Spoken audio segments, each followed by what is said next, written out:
দ্বিতীয় পরীক্ষা 2025 প্রশ্ন কাঠামো এবং নম্বর বন্টন অনুষ্ঠানে সবাইকে স্বাগত জানাচ্ছি।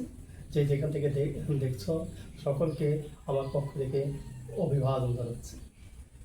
আজকে আমরা প্রশ্ন কাঠামো, ইংরেজি বিষয়ের প্রশ্ন কাঠামো নিয়ে আলোচনা করবো এবং নম্বর বন্টন নিয়ে আলোচনা করবো। আমরা ইংরেজি বিষয়ে প্রশ্ন কাঠামো দেখছি। Read the text or dialogue and answer the questions 1 to 3. আমাদেরকে টেক্সট বুক থেকে একটা টেক্সট অথবা ডায়লগ দেওয়া থাকবে, সেখান থেকে 1, 2 এবং 3 নম্বর আনসার করতে হবে। 1 নম্বরে কি ধরনের প্রশ্ন আসতে পারে? Match the given words to their meanings. কিছু ওয়ার্ড দেওয়া থাকবে, সেটা আমরা মিনিং লিখতে হবে।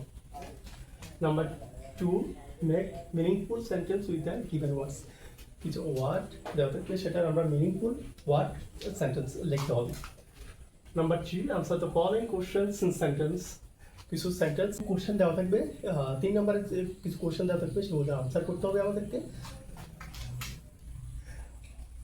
Read the text or dialogue and answer the question 4, 5, 6 without text book. এই অংশটা সম্পূর্ণ বইয়ের বাইরে থেকে, ক্লাস 5-এর বইয়ের বাইরে থেকে এই অংশটা করা হবে। এই অংশে টেক্সট অথবা একটা ডায়লগ দেওয়া থাকবে, সেখান থেকে আমাদের 4, 5 এবং 6 আনসার করতে হবে। আর 4 নম্বর আছে fill in the blanks with the appropriate word from box. বক্সে কিছু ওয়ার্ড দেওয়া থাকবে, সেখান থেকে আমরা ফিল আপ করতে হবে, ফর্মটা ফিল আপ করতে হবে।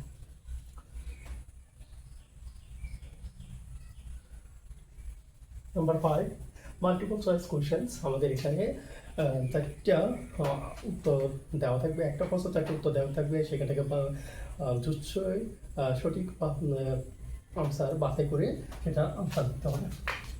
Number 6, answer the following questions in sentence. এবং কিছু কোশ্চেন দেওয়া থাকবে, সেখান থেকে আমাদেরকে আনসার করতে হবে। Number 7, make WH questions from the given statements. Students will make questions with the underlined words. এখানে কিছু আন্ডারলাইনিং কিছু ওয়ার্ড দেওয়া হবে, সেখান থেকে আমরা WH কোশ্চেন তৈরি করতে হবে। Number 8, rearrange the given words in the correct order to make meaningful sentence. এখানে আমাদেরকে কিছু এলোমেলোভাবে শব্দ দেওয়া থাকবে, সেটাকে আমরা মিনিংফুল সেন্টেন্সে রূপান্তর করতে হবে।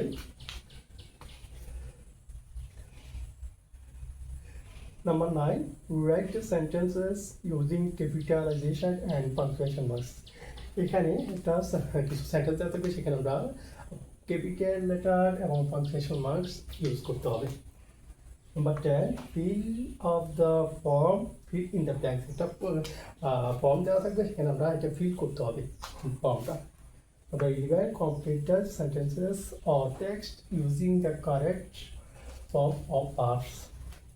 আমাদেরকে কারেক্ট ভার্ব দিয়ে আমাদেরকে সেন্টেন্সটা কমপ্লিট করতে হবে।